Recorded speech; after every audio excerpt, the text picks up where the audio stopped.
नमस्कार, आपण पाहता हिरकणी न्यूज. हिरकणी न्यूज प्रत्येक क्षण ताज्या घडामोडी आणि महत्त्वाच्या प्रत्येक बातमीसाठी नेहमी तत्पर. मेडिकल दुकाने हॉटेलवाल्यांना धडकी भरवणारा फडणवीसांचा निर्णय. तुकाराम मुंढे यांची प्रतीक्षा संपली. गेली 1.5 महिन्याच्या प्रतीक्षेनंतर तुकाराम मुंढे यांची अन्न व औषध प्रशासन आयुक्तपदी नियुक्ती केली आहे. दिव्यांग कल्याण विभागात आपल्या कामाचा ठसा उमटवणाऱ्या मुंढे यांनी दिव्यांग कल्याणच्या नावाखाली सरकारचा निधीची होणारी लूट थांबवताना अनेक बोगस दिव्यांग कल्याण संस्थांवर कारवाईचा बडगा उगारला आहे. मुंढे यांच्या या कारवाईने हवालदिल झालेल्या संस्था चालकांनी सरकारमधीलच काही मंत्र्यांना हाताशी धरून मुंढे यांची बदली घडवून आणल्याचे सांगितले जात आहे.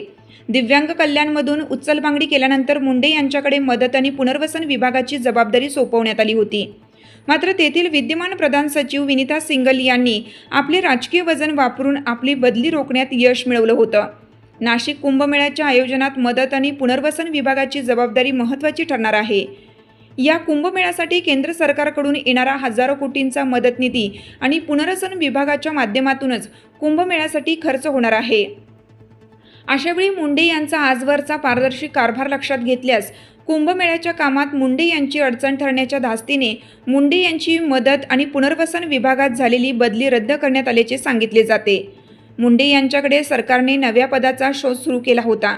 गेली 1.5 महिना मुंढे नव्या पदाच्या प्रतीक्षेत होते. दिव्यांग कल्याण विभागातील बोगस संस्थांवर कारवाईचा बडगा उगारल्यामुळे नाराज झालेल्या संस्था चालकांनी मुंढे यांच्या बदलीसाठी जोरदार प्रयत्न केले होते. दिव्यांग कल्याण संस्था चालकांच्या दबावानंतर सरकारने मुंढे यांची बदली केली होती. त्यानंतर गेली 1.5 महिने नव्या नियुक्तीच्या प्रतीक्षेत असलेल्या मुंढे यांची आता अन्न व औषध प्रशासन आयुक्त म्हणून बदली करण्यात आली आहे. आपल्या हिरकणी न्यूज चॅनलला लाईक करा, शेअर करा आणि सबस्क्राईब करायला विसरू नका आणि रहा अपडेट.